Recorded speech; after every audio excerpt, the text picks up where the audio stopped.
Back in May, at the Florida Maquis Patreon channel, I did a video talking about the hidden psyop in plain sight and detailed how a certain news organization on the right wing in America, the Fomenting Our Xenophobia Network, used a combination of fear and sex to manipulate older, basically white, wealthy men in North America. You see, it's very difficult to get people my age, I'm 49, and older, to kick over into our emotional brains, because at this age, you start to think critically about literally everything. Young people in their 20s are almost always thinking emotionally. That's why CNN is so successful doing what they're doing without techniques like this. And this was the example I used. This chick went from Fox News babe to State Department spokesperson to the number 4 person at the State Department, Undersecretary for Public Affairs, and now stands poised to take the UN ambassadorship. You mark my words, we have a problem. And if you want to look further into that, I would suggest that you go to www.patreon.com/Florida Maquis, and you can join us in this investigation into the psychological operations that started so long ago on the Fomenting Our Xenophobia Network. Now, yesterday, actually very early this morning, I did a video, 30 minutes long, talking about what happened in Colombia and Venezuela that caused the starvation. You see, it wasn't socialism. If that were the case, you would have seen starvation all through the 2000s. You didn't. You didn't hear that word until 2014.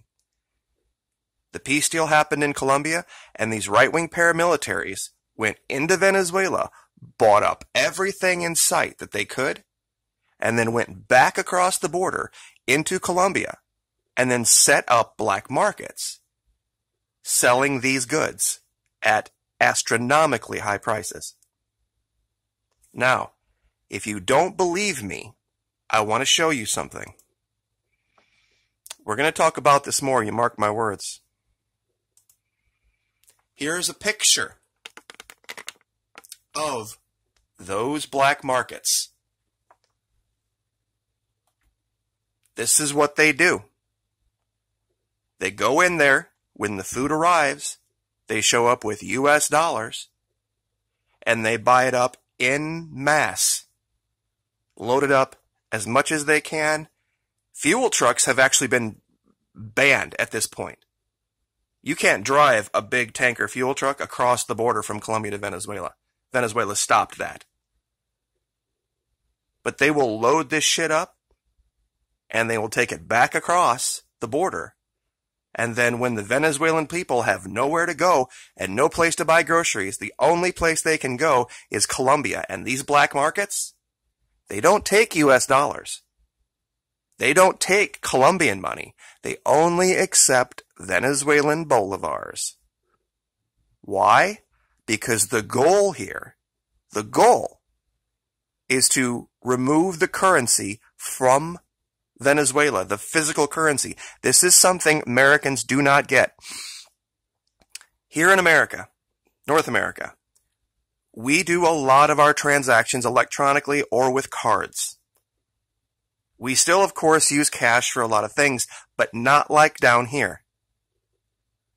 Cash, physical cash, and coin is the primary method of conducting day-to-day business. And when you have an effort by one country to remove that physical currency, and we're not talking a few thousand, we're talking tens of millions, leave that country across the border. That paper that the bolivar is printed on is the exact same paper the US dollar is printed on. And they take that and they strip it and they counterfeit U.S. money in Colombia. I've left this picture up so you could get a good long look at exactly what I was talking about. And I'll give you the link to this. This article here talks about the military buildup in Colombia. And this is from September. About how they say the next 90 days will define the future. So that fleet, setting off the northern coast, could be there for a good long time. They're going to probably wait at this point. I think they were hoping their efforts in Brazil were going to give Jair Bolsonaro the outright win. And they weren't going to have to go to a second round, and that failed. I think that's exactly what they were there for.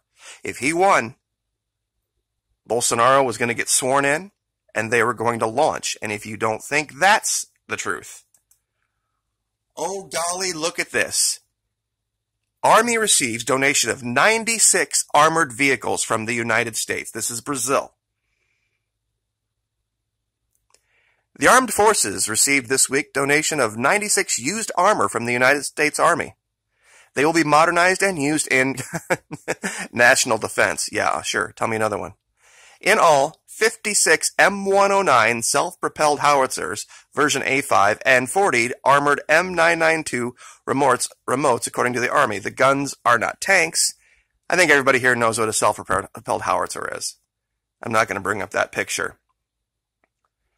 But it has one mission. To shell. It's an offensive weapon. M109s are not defensive weapons. You use these things to pound your enemy into submission before you roll in.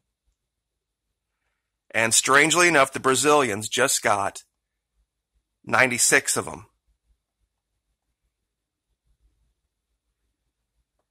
This is what's going on while you're watching our stock market tank, and you're watching Kanye, and you're listening to poor Melania Trump. She's the most bullied person in the world. I feel so... Oh my God. It just... Ugh. Makes you sick. It really does.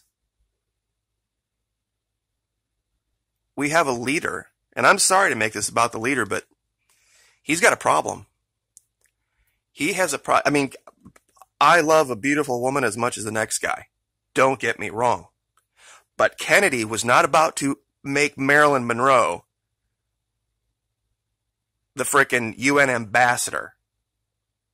And Bill Clinton wasn't about to make Monica a member of the fucking State Department. Okay, so please don't mistake me here. Powerful men like beautiful women. Great. Fantastic. All for it. Guys like that, with that much on their plate, need a release. And I suppose for this guy, whatever turns his crank in his personal life, not any of our business. But man, I tell you what, when he makes it the business of the people of the United States, and he's using that for his decision making, Hope Hicks, his little personal whatever, is now going to be the chief communications officer for Fox News. The woman that's sleeping with his son right now, Guilfoyle, is next in line to be the White House spokesperson. His first choice for ambassador was his own fucking daughter. Pardon my language, but my good. Jesus Christ. If you can't see what's going on, kids, he has a problem. And look, this isn't a knock on Miss Nauert personally. I'm sure she acquitted herself quite well as a spokesperson, but she is horribly underqualified for the position she's in now. UN ambassador? You have to be out of your mind. Fox News babe to UN ambassador in less than 2 years. I tell you what, and that woman in charge of Fox, that Scott, Suzanne Scott, you watch. You watch the control that woman exerts. I have seen people from the alphabet agencies before. I've worked with them. I was Army intelligence a long, long time ago, and I know what they look like. And I am telling you what, that woman that's in charge of Fox, Suzanne Scott, and Hope Hicks, Both of them reek of alphabet agencies. This one, very, very likely. She has a very interesting history, by the way. She hasn't been able to tell anyone where she actually met her husband. A lot of people don't know that about her. When they confronted them individually about where they met, they both had conflicting stories and could not put it together. But another topic for another day. So anyway, the U.S. is preparing for war, and you're not hearing a word about it.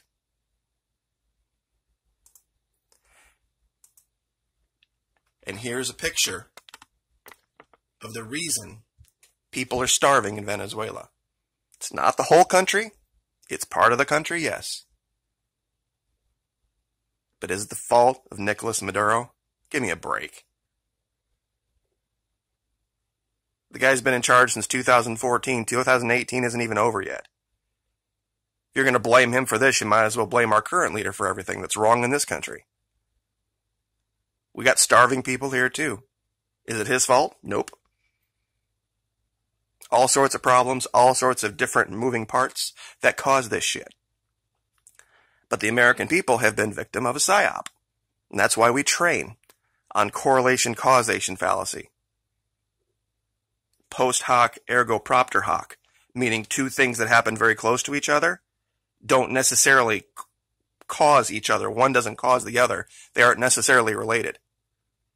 And just because everything fell apart 2014, 2015, right when Maduro took over, he wasn't the cause of it. There were a lot of other things that they were burying in the news that were the cause of it. Cratering the price of oil and the U.S. entering the oil markets had everything to do with it. And they didn't tell you about what was going on in Nigeria. They didn't tell you about what was going on in Algeria, Kazakhstan, all these other places that were on the edge of total collapse because the U.S. made sure they survived so that nobody put the story together that way. They had to make sure it was Venezuela being the only one that collapsed. So, we'll leave it there. Like, share, subscribe.